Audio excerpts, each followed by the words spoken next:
हरे भरे जंगल में एक ऊंचा बरगद का पेड़ जीवन से भरा हुआ था। पास ही आमों के पेड़ों पर लटकते हुए पके आम और चमकती हुई नदी। एक छोटी गिलहरी तारा चमकीली आंखों वाली अपनी दयालु माँ के साथ थी और उसका अच्छा दोस्त था चीकू, गोभी और पीलू।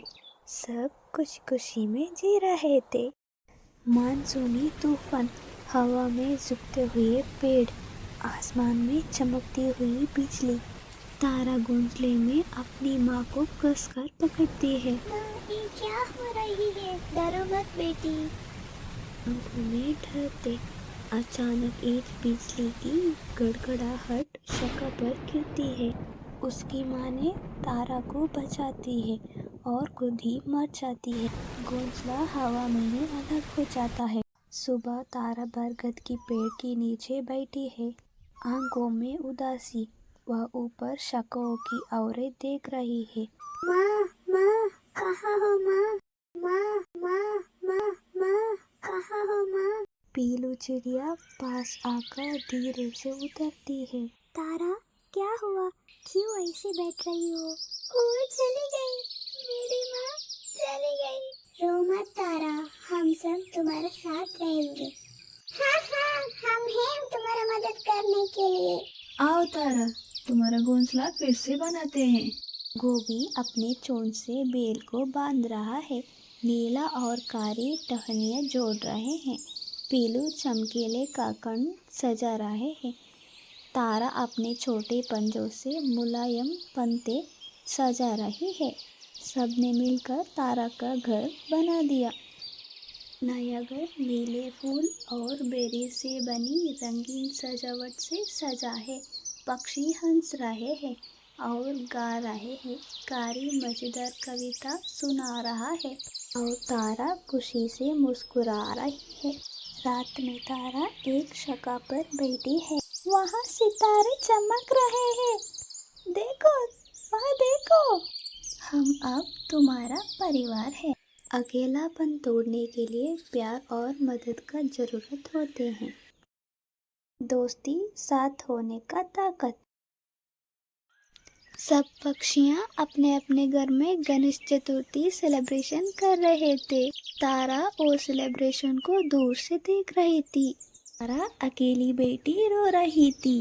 वो धीरे से बोली, काश मेरी माँ भी यही होती, वो मुझे गणेश चतुर्थी मनाना सिखाती।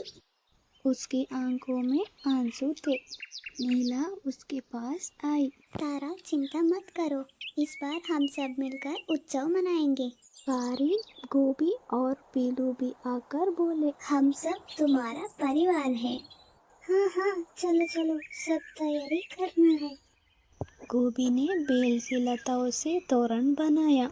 ये कारी तो कोई काम अच्छे से नहीं करती, मुझे ही पूरा काम करना पड़ता है। तुंडा महाकाय कोटि सूर्य समप्रभा निर्विघ्नं कुरु मे देवा सर्वकार्येषु सर्वदा। पीलू और नीला ने फूल से मंडप सजाया। तारा ने पंतों और मिट्टी से एक छोटी गणेश जी की मूर्ति बनाई। गणपति बप्पा मोरया। अचानक मंद हवा चली और मूर्ति पर रखे फूल अपने आप खिल उठे। तारा ने महसूस किया जैसे उसकी माँ कह रही हो, बेटी, मैं हमेशा तुम्हारे साथ हूँ। हाँ माँ, मुझे पता है तुम मेरे साथ ही रहोगी। इस बार उनकी आंखों में खुशी थी। सारे पक्षी और गिलहरी में नाचकर गाते थे। गणपति बप्पा मोरया। मोदक और फल खाकर उत्सव मनाया। बरगद का पेड़ रोशनी से चमक उठा और पूरा जंगल गणेश चतुर्थी की खुशियों से भर गया।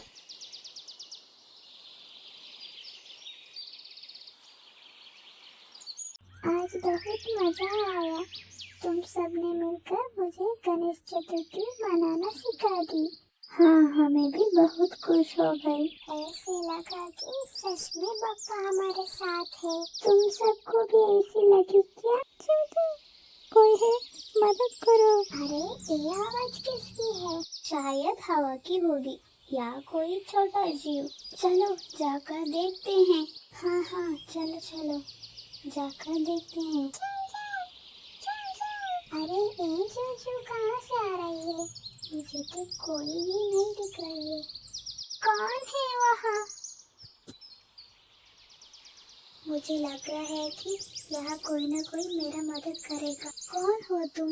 मैंने तो कभी भी इस जंगल में चलते हुए नहीं देखा हूँ। कहाँ से आई? नाम गोलू है। मैं बहुत दूर से आया हूँ। मेरी माँ बहुत बीमार है। मैंने सुना है यहाँ जादुई फूल है। कृपया मेरी मदद करो। जा आओ गोलू, चिंता मत करो, हम सब तुम्हारे साथ हैं। दोस्तों, हमें इसे अकेला नहीं छोड़ना चाहिए। चलो, दोस्ती का यही मतलब है, साथ रहना। क्या ये सच में जादुई फूल है? हाँ, मेरी माँ की जान उसी पर है। तो हमें जल्दी करनी होगी। ये तो सच में रहस्यमय है। लेकिन ये लिखा है कि फूल सिर्फ सच्चे दिल वालों को मिलेगा। तो हमें ये साबित करना होगा कि हमारी दोस्ती सबसे सच्ची है। हमें जल्दी करना होगा। अरे ये तो कितना अंधेरा है। हमें जल्दी करना होगा। और भी कितना दूर है? मुझे बहुत डर लग रहा है। ये इतना डरावना है। देखो हो रहा फूल। ये जादुई फूल कितना सुंदर है। यही है मेरी माँ की आखिरी उम्मीद। ले लो ये फूल। डरो मत, हम सब साथ हैं। ये क्या? ये पीछे हट रही है। क्या करूँ मैं? मेरा भी एक आज्ञा मनाना चाहिए तुझे। मुझे पाने के लिए लालच नहीं, सच्चे दिल की जरूरत है। मैं सिर्फ मेरी माँ के लिए चाहती हूँ। उनके बिना मैं अधूरी हूँ। अगर स्वाद के लिए लोगे तो मैं मर जाऊंगा। नहीं नहीं, मैं सिर्फ माँ के लिए चाहती हूँ। फूल मुस्कुराया।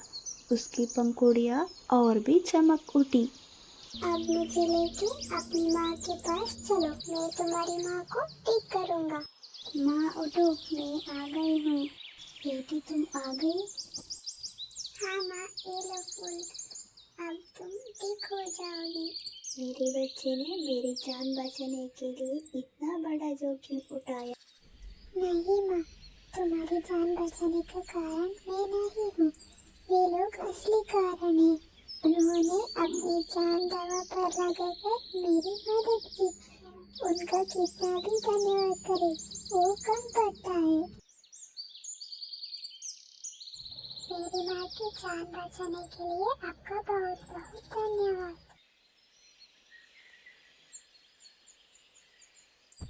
माँ, आपकी जान बचाने में इन्होंने मदद की। आप सबको बहुत बहुत शुक्रिया।